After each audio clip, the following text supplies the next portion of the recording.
My name's Clay with the Clayway here in Grand Rapids, Muskegon, Western Michigan. And I've got a wonderful video for you folks today. We are going to replace the master cylinder on my Sprinter van.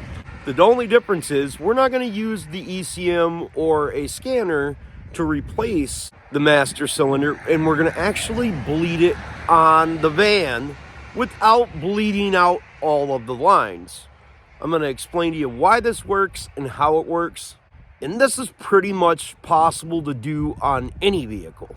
If you dig what we do in this video, please consider subscribing, clicking the notification, sharing our videos, sending us a super thanks, or at nighttime while you're sleeping, turn on my Sprinter playlist, turn the volume down, and let that sucker play. Okay, here's the skinny. For months, I have had no brakes on this van. I mean, I shouldn't say no brakes. I would bleed the brakes out, and for like a week, they would work, and then they would be soft. I looked underneath the van. There were several splices where the lines had been replaced. Then I was in Texas with it, and I was driving around, and I stomped the pedal one time, and I blew another brake line. Needless to say, after I got it done, the brakes were even worse than before I blew the brake line. One of the most fascinating things to me was that the gentleman that I purchased this van from told me that he's had it to the shop several times and they could never find the brake leak. He got tired of messing with it, so he sold it to me, and it's a really, really nice van. I tried several times to actually find the brake leak. I didn't really try all that hard, but because they weren't that bad, you would have to pump them twice, but it really became like just something I naturally did up until I couldn't get them to bleed anymore, which was about 36,000 miles later. By the way, traveling state to state without a plate because of all of my white van privilege, I've never been pulled over. Back to the video. I could not find anything leaking from underneath it anywhere. Eventually, a friend of mine said, hey, you need to check the master cylinder. Well, at this point, I had ran out of options, and I never noticed any fluid leaking behind the master cylinder. Normally, when master cylinders leak, they'll leak behind there, and you can see them. But I had never remembered ever replacing one of these master cylinders on one of these vehicles in the past. So I pulled it out, because usually brake master cylinders do not have this long stem on them.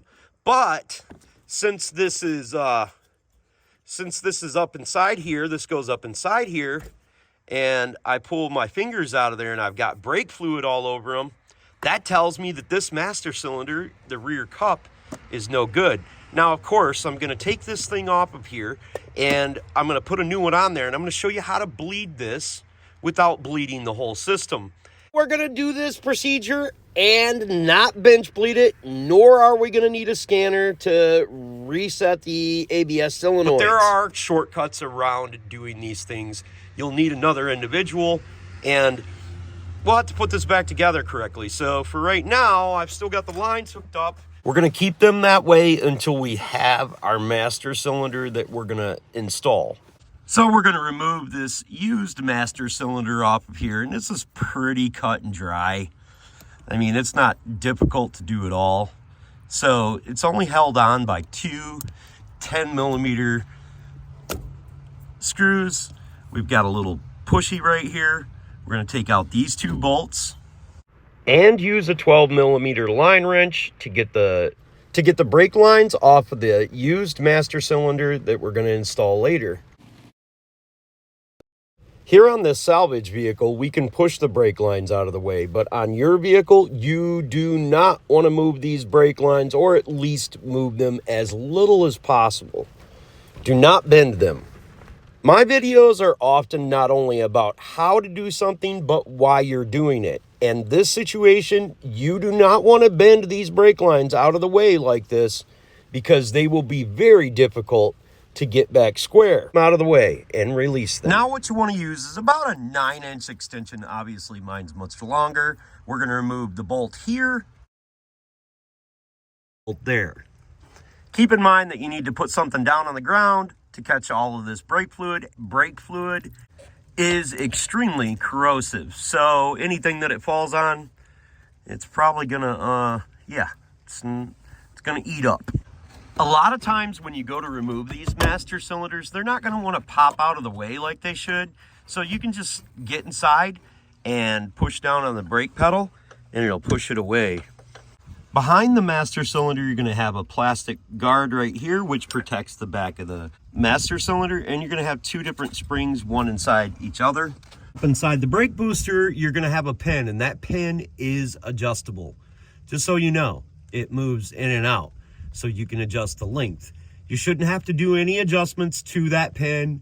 You shouldn't have to use a computer to bleed the master cylinder. This should be able to be done all manually. It will only take about 5 to 10 minutes at most and is extremely simple to change. If you take the time to think about what I'm about to show you here and you do it the way that I do it in this video, it's gonna work. To get the front line off was pretty self-explanatory, but the rear one, we took the master cylinder away from the brake booster, put it at a 45-degree angle, and then we're able to loosen the nut.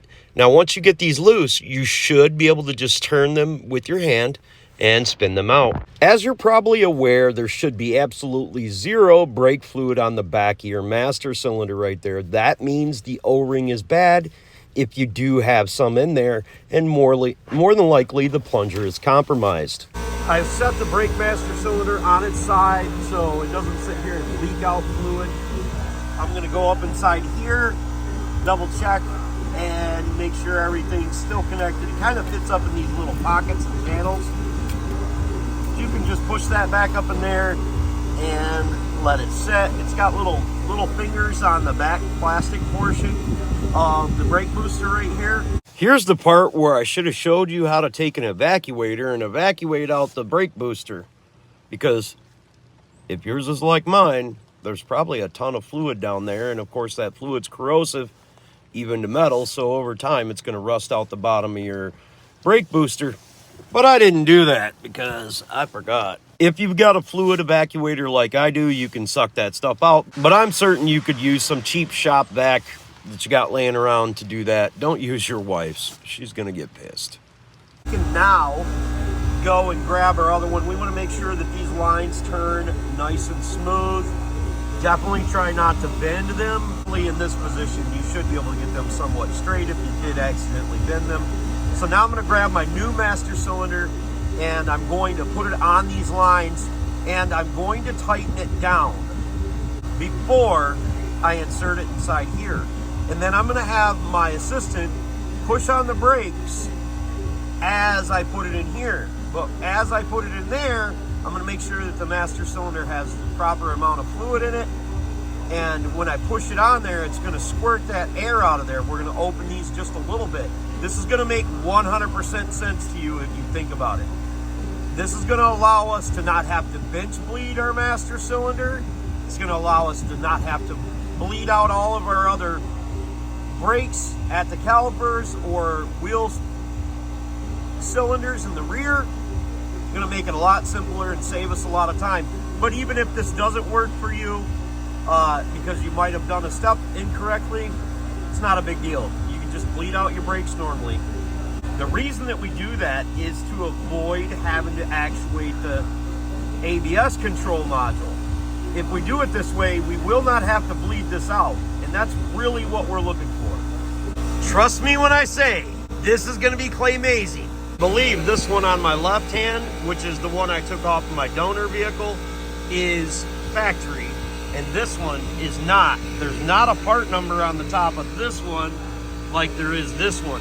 And I believe that that's why it failed. I don't care if you're using used parts on a vehicle. Used parts are often better than aftermarket parts. Brand new ones even. I'm certain this was replaced at the same time that the people who worked on this oversold this guy's job by giving him drilled and slotted rotors, brand new calipers on the front, brand new struts. They did everything on a vehicle that only has 260,000 miles on it. Did you know every single part on a Sprinter van is designed to go 1,000,000 miles? I'm not saying they will without needing repair, but that was the intention of the designers of these vehicles. Now I'm gonna secure my brake lines to my master cylinder before I put my nuts back on for my master cylinder. While I'm inserting this, I'm gonna loosen my lines up a little bit so when I press this master cylinder up to the brake booster here, the air can be pushed from between the two lines right here.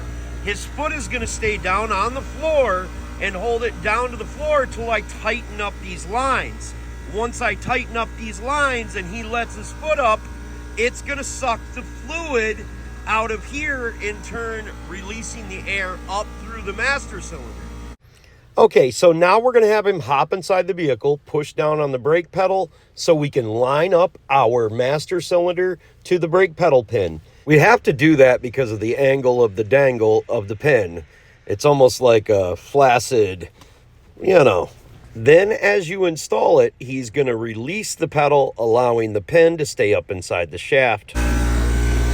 Now, if you've done this correctly, you should be able to almost spin your brake lines all the way in. If you turn them a thread or two and they stop, that's because they're cross-threading. Don't get disappointed, just be patient and make sure that you're square up into whatever you're going into, in this situation, the master cylinder.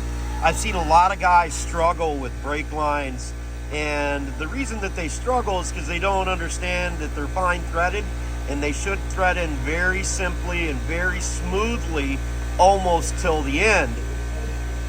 I'll fill the brake master cylinder reservoir up,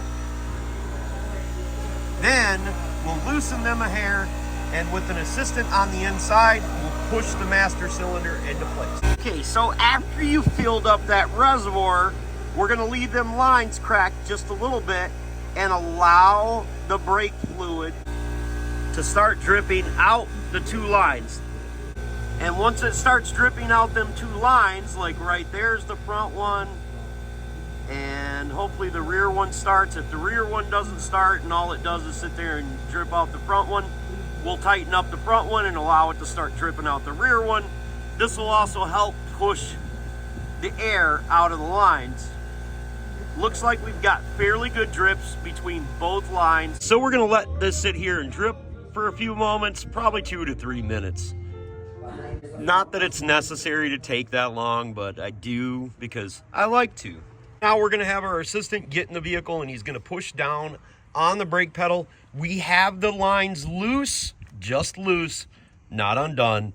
So when I push this on here, it should squirt out brake fluid out of here and should be, you know, semi-easy to assemble. Wait. So now I'm an assistant?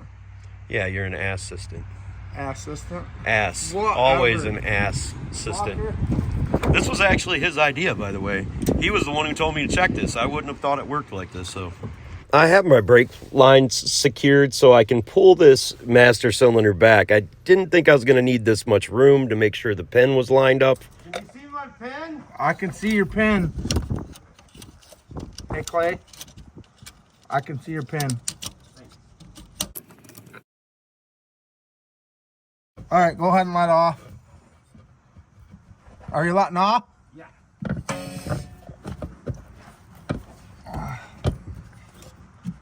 All right. You got it? Yep, that's what it was.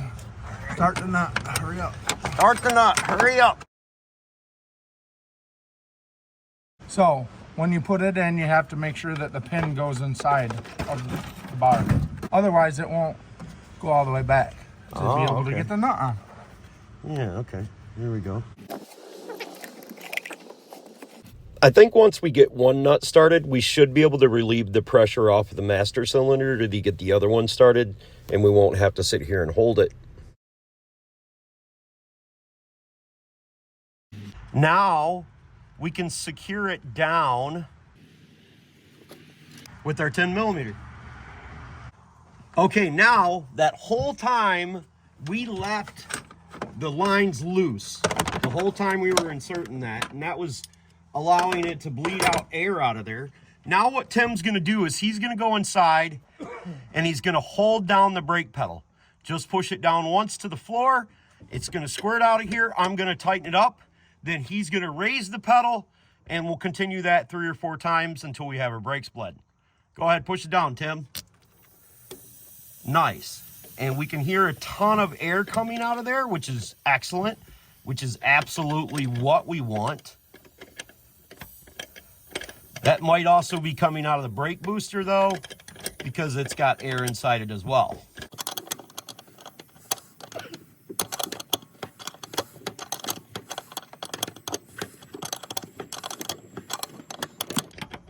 Don't let it up. Okay. I'm not. We're good. Okay.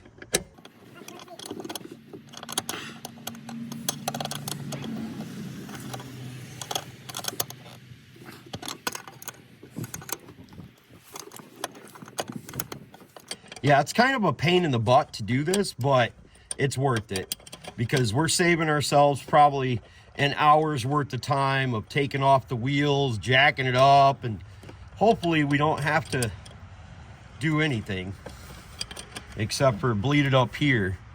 The only reason we would have to bleed it down there is before I caught this problem, we pumped a bunch of air into the lines, but I don't think so. I don't think so. At least I'm hoping not. We'll know. You'll be able to tell when your pedal is really high how hard it gets. You never bleed brakes with the engine running because the engine is going to create vacuum, and that vacuum is going to allow your brake booster to make them softer than they should be. Isn't that the rule of thumb anyway? The more you pump it and play with it, the harder it gets. Hey, he's got a very valid point there.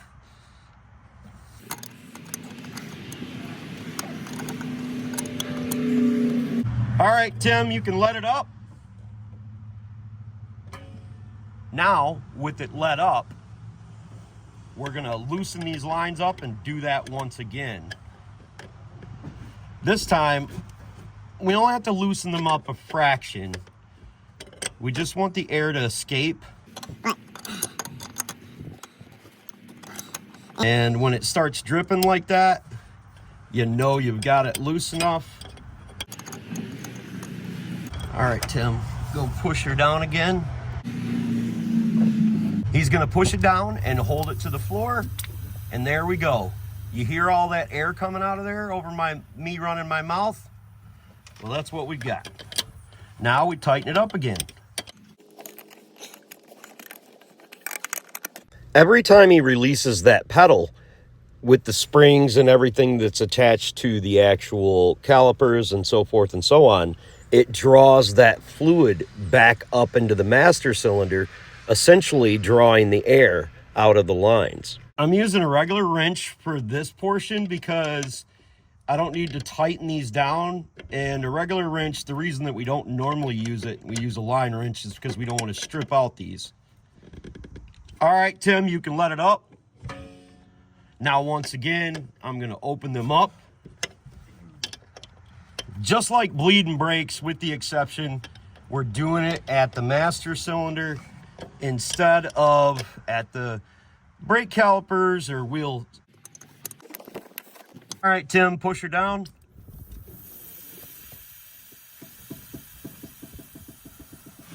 Yeah, I'm loving it.